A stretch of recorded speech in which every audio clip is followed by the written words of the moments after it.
Talk about this and much more. Democratic Senator Bob Menendez of New Jersey. He, of course, is a ranking member of the Senate Foreign Relations Committee. Good morning, Senator. Good morning, Poppy. So let's talk about the reporting we just got from Shimon there. We know all of this with Manafort was happening while he was deeply in debt to that Russian with ties to intelligence. Also, while he was discussing a potential Ukrainian peace deal that would be pro-Russia. So the timing matters a lot here. Here's how your fellow Senator, Republican James Lankford of Oklahoma this morning sees it. When he was asked by my colleague, John Berman, look, is this collusion? He said no, and then he said this. No, it doesn't. Communicating with someone about polling data and what's going is no secret thing in that sense. So I'm, again, looking for that as the smoking gun, I think would be a pretty big stretch. Do you see it that way? No, no, not at all.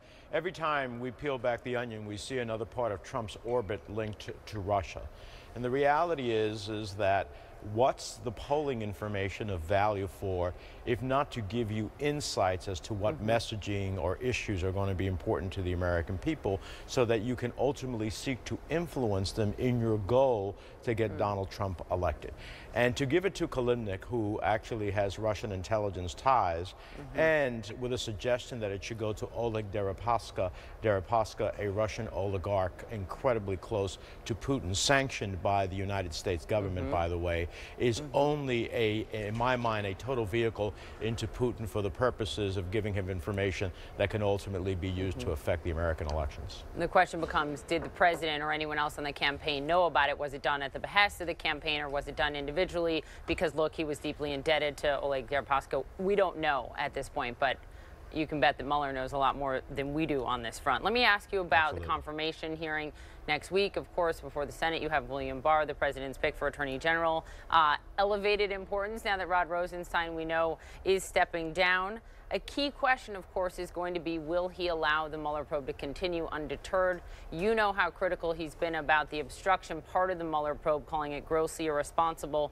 Still, though, he does have Rosenstein's full support. Does he have your full support, William Barr? Well, I'm going to have to wait to see how he answers at the hearing. Look, his memo is disturbing, concerning. The other element of this, we have to see if he'll make public commitments, not only to allow the Mueller investigation to continue to its final conclusion unfettered, but also will he make commitments to make Mueller's report public. And I think the special counsel's report should be public. But all this speaks to the need to protect the special counsel and not leave it to the whims of whether or not a future attorney general can be influenced by the president to ultimately end the Mueller investigation. And the president has come extremely dangerously close to trying to accomplish that at various times. On the government shutdown, we just heard from Congressman Representative James Clyburn on New Day moments ago, and he said, quote, "I think we're very close to a deal." That's news and that's progress. Do you, Senator, think that Republicans and Democrats are close to a deal to get the government back open? And if so, do you have any details you can share? I don't, and I'm not aware that we're that close at all. If anything, this is simple. We should have never had a shutdown. And secondly, at least let's get all of the elements of the government reopened that have nothing to do with border security and the potential of a wall. And you do have some Republican colleagues who are on board with that now. Lisa Murkowski saying, look, we can walk and chew gum at the same time. There is sort of this fracturing within the Republicans in terms of maintaining this shutdown, which in a few days will be the longest we've seen. You wrote a letter yesterday to Secretary of State Mike Pompeo, and you asked him a number of questions, including State Department data to back up some of those just baseless claims that were made by the administration on illegal immigration, ties to terrorism, and that were made by the president last night. A, have you received a response? And B, I suppose, what is the single most important answer you want from Secretary Pompeo?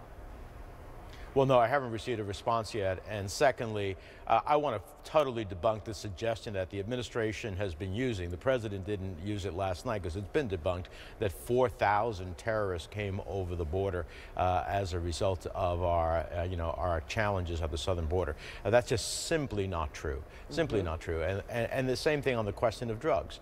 The reality is that whatever drugs come into this country, overwhelmingly come through ports of entry that are supervised by Customs and Border Inspections. And so the type of technology that we have been talking about as Democrats as part of border security would dramatically affect the ability for traffickers to get anything in. And that's the type of technology that makes sense to be using at a border. It is the case that, you know, a large portion of the majority of the fentanyl that's coming over, the heroin that's coming over from Mexico comes through those ports of entry, smuggled in big trucks, et cetera, with other items. Look, we know what the White House aim is here, and part of their strategy after the president's primetime address last night, because Jim Acosta was told by his source that they will focus on Democrats calling this a manufactured crisis, and that they think that benefits the president's agenda, because Democrats do agree, you're among them, that there is a humanitarian issue here, that we do have to improve border security. Do you think that was a misstep by some of your Democratic colleagues to call it a manufactured crisis? Well, I think what they were saying is that the president, you know, I hate to say this about the president of the United States, but he lies. And he is, fast with but should with half the Democrats truths not at the end of the day. Should the Democrats not have undercut this, basically saying there is no crisis here? I don't think anybody has suggested that there isn't a challenge at the southern border. There is, but that challenge comes from a lack of a Central American policy to deal with the root causes. Why do people flee from Central America and take their children? They flee because their choice is stay and die, or see my daughter raped, or see my son forcibly put into a gang, or flee and take a chance at living. If those are my choices, I would, as a parent, I would take my chance at fleeing and living. So, Senator, finally, we saw yesterday you break from a number of your Democratic colleagues who are refusing in the Senate to vote on anything until this shutdown ends. And just yesterday, you voted in favor of this series of bills related to U.S. support for Israel and Jordan, and also further sanctions on the Syrian regime. That failed, 56-44 in the Senate. Are your fellow Democrats in the Senate who are withholding their votes, are they misguided? Look, if we are going to have a consistent position that we will vote against everything, regardless of what it is, the lands package that is possibly coming up or anything else, until the government is open, then I'm on board for that. But I did not deduce from my colleagues yesterday that there is going to be a continuum no on everything. Okay. And so this is a package I work very hard on as the ranking Democrat on the Foreign Relations Committee that I think is very important to national security. I would have voted no if I was convinced that we're going to be voting no on everything. Understood. Senator Bob Menendez, I appreciate your time this morning. Thank you.